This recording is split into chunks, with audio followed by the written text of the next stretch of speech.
آپ کے سامنے پیش کروں۔ حضرت قاری صاحب کا کچھ حکم ہے، تعمیل کروں۔ جی، یہ بزم کی رعنائیاں جو آپ دیکھ رہے ہیں، جس کے دم قدم سے قائم ہیں، جس انجمن کے تحت یہ پروگرام ہو رہا ہے، اس انجمن کے ایک سرخیل حضرت مولانا کاشف صاحب سے میں گزارش کروں گا چند منٹوں کے لیے آپ آ کر کے اپنے اس انجمن و تحریک کا تعارف پیش فرما دیں۔ الفاظ کے پیکر میں مختصر لفظوں میں پیش کر دیں ڈھال کر کے، تاکہ وقت طویل نہ ہو۔ ایک بار بار میں بھول جا رہا ہوں، معذرت خواہ ہوں، یہ عالم نشریات اصلاحی بیانات یہ لائیو چل رہا ہے، جو حضرات شوق رکھتے ہوں اپنے احباب میں شیئر فرما دیں۔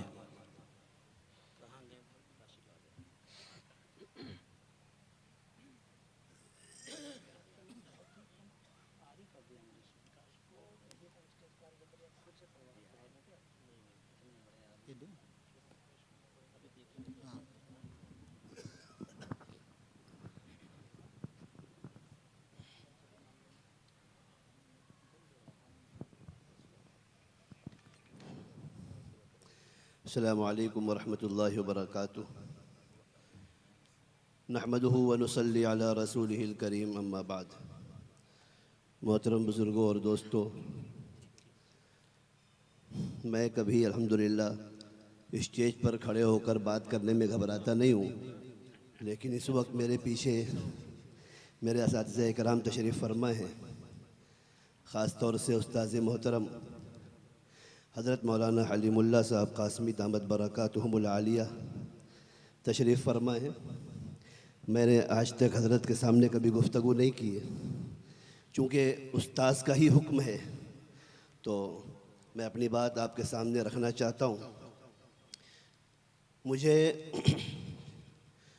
یہ ذمہ داری دی گئی کہ میں کچھ روداد، کچھ غرض و غایت کہ ہمارا مقصد کیا تھا اور ہم نے اپنے اس ٹرسٹ کا آغاز کہاں سے کیا۔ محترم بزرگوں اور دوستوں، آپ حضرات جانتے ہیں کہ آدمی، بچہ یا تو ماں باپ سے سیکھتا ہے، یا تو ماحول سے سیکھتا ہے، یا پھر اپنے اساتذہ سے سیکھتا ہے۔ ابھی کچھ دن پہلے، جو 2-3 دن پہلے، استاذ محترم قاری محمد اشفاق صاحب دامت برکاتہم العالیہ مسجد اقصی میں تشریف لے گئے تھے اور مختلف مدارس کا حضرت نے دورہ کیا، وہاں پر اپنے پروگرام کو پیش کیا اور یہ درخواست کی گئی کہ آپ حضرات شرکت کریں اور بچوں کو بھی شرکت کرنے کی تاکید کریں۔ تو حضرت کو میں نے اس مصلی پر بٹھایا جہاں پر میں خود بیٹھتا ہوں بچوں کو پڑھانے کے لیے۔ تو میرے ڈیسک پر ایک گلہ رکھا ہوا تھا اور اس کے اندر کچھ پیسے تھے۔ تو قاری صاحب نے پوچھا کہ یہ کیا ہے؟ میں نے کہا کہ قاری صاحب یہ صدقہ باکس ہے، یہ جب درسگاہ شروع ہوتی ہے تو آدھا پونا گھنٹے کے بعد جتنی کلاسیں حفظ کی ہیں اسکولی بچوں کی، یہ باکس ان بچوں کے سامنے پھرایا جاتا ہے، اور کوئی 1 روپیہ ڈالتا ہے، کوئی 2 روپے ڈالتا ہے، کوئی 10 روپے بھی ڈالتا ہے، کوئی 20 روپے بھی ڈالتا ہے۔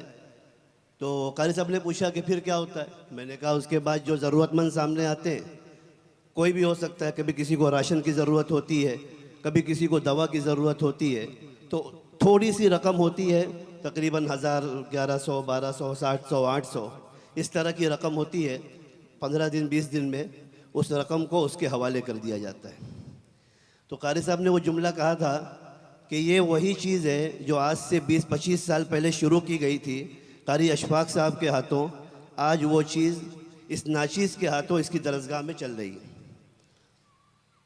مقصد یہ ہوتا ہے کہ ظاہر سی بات ہے کہ ہم کسی کی پوری مدد تو نہیں کر سکتے، 1,00,000 2,00,000 50,000 تو نہیں کر سکتے، کم از کم اتنی تو کر سکتے ہیں کہ سامنے والے کو کچھ تسلی ہو جائے، کچھ اطمینان ہو جائے، اس کا ہاتھ جو تنگ تھا تھوڑی دیر کے لیے مٹھی اس کی کھل جاوے۔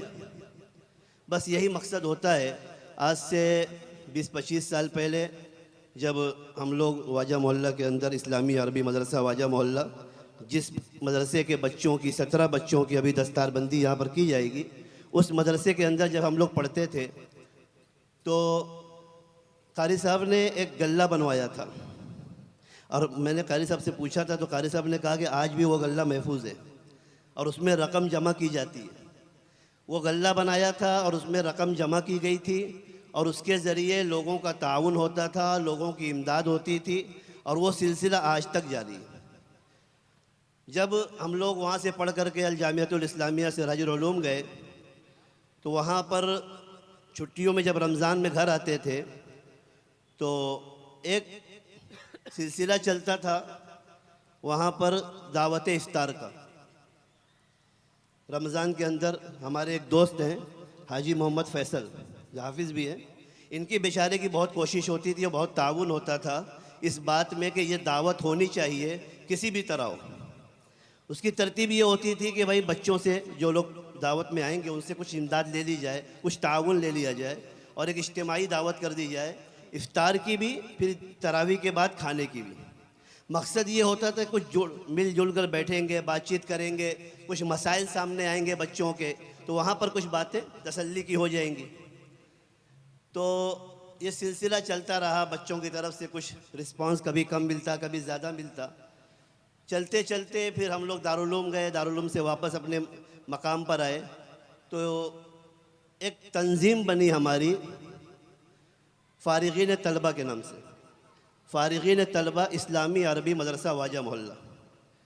اس میں وہ بچے بھی ہیں، اب ظاہر سی بات ہے میں تو بچہ ہی ہوں قاری صاحب کے لیے، آپ کے لیے بھلے بوڑھا ہوں گا 35 سال 36 سال کا، تو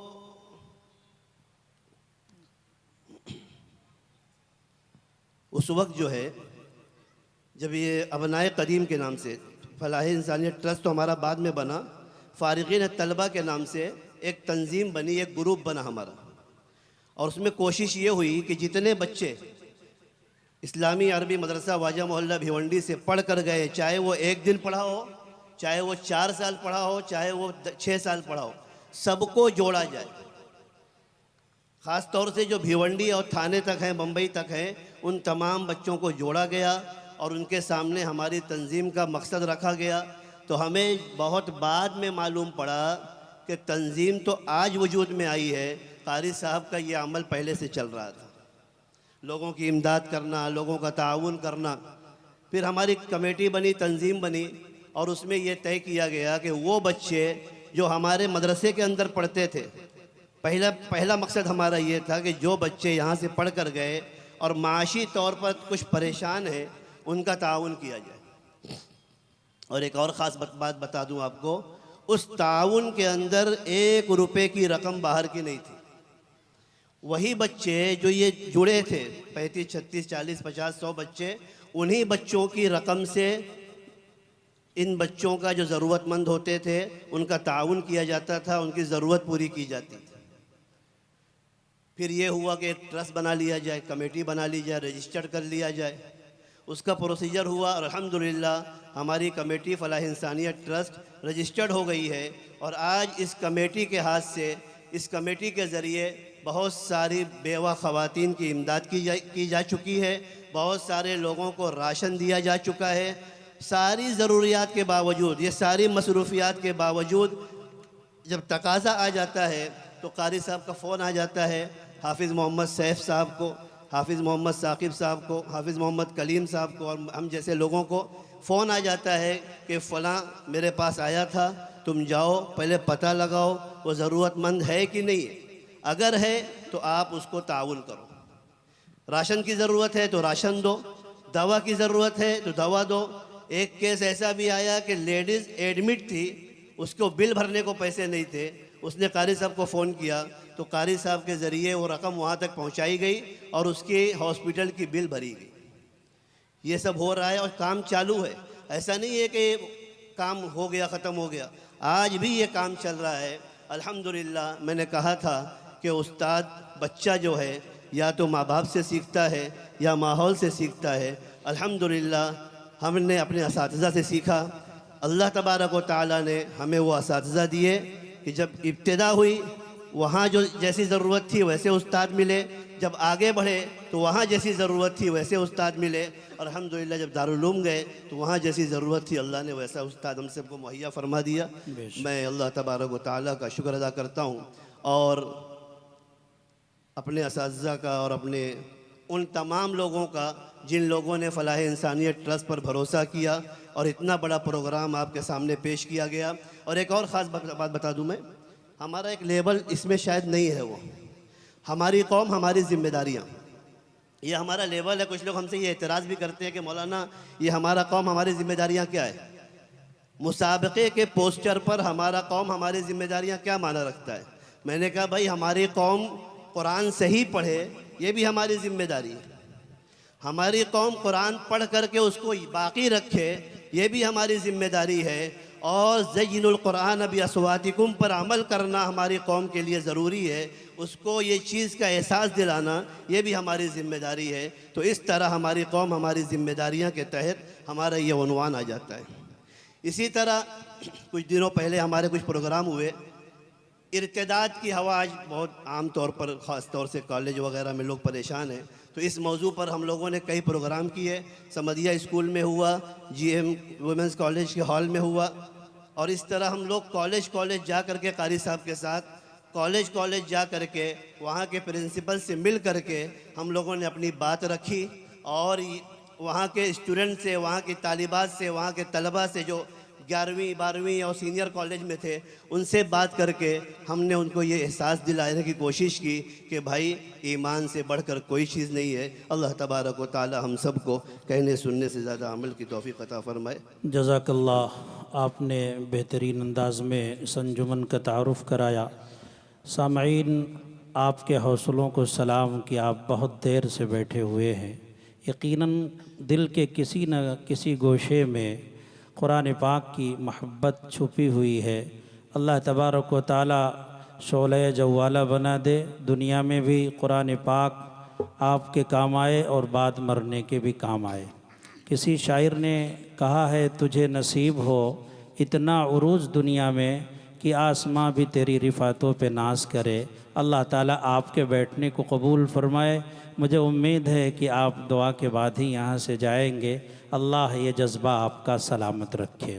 بزرگان محترم، ایک شاعر نے کہا تھا وہ جو بیچتے تھے دوائے دل وہ دکان اپنی بڑھا گئے، کاش وہ زندہ ہوتے تو میں ان کی انگلی پکڑ کر اسٹیج پر لاتا اور سلسلہ نقش بندیہ کے عظیم شیخ حضرت مولانا سید محمد طلحہ صاحب کی جانب اشارہ کرتا کہ وہ دکان آگے نہیں بڑھی ہے، بلکہ ابھی بڑے جذبے اور خلوص کے ساتھ وہ حضرات یہاں تشریف فرما ہیں۔ ابھی مایوس مت ہونا، ابھی بیمار زندہ ہے۔ چلو کہ زندگی کی نظریں بچا کے بس ایک پل چرا لے کہ اس رفاقت کی ایک ساتھ ہی حاصل کائنات ہوگی۔ ان بزرگوں کی مجلس میں تھوڑی دیر کا بیٹھنا ایمان و عقیدے کے اصلاح کی ضمانت ہے۔ میں حضرت والا کا استقبال کرتا ہوں اور یہ تعلیم و تلقین اور اپیل کرتا ہوں کہ حضرت کا سایہ شفقت دیر تک دراز رہے، اللہ کرے ہم ان سے فائدہ اٹھاتے رہیں۔ اب آئیے الفاظ کا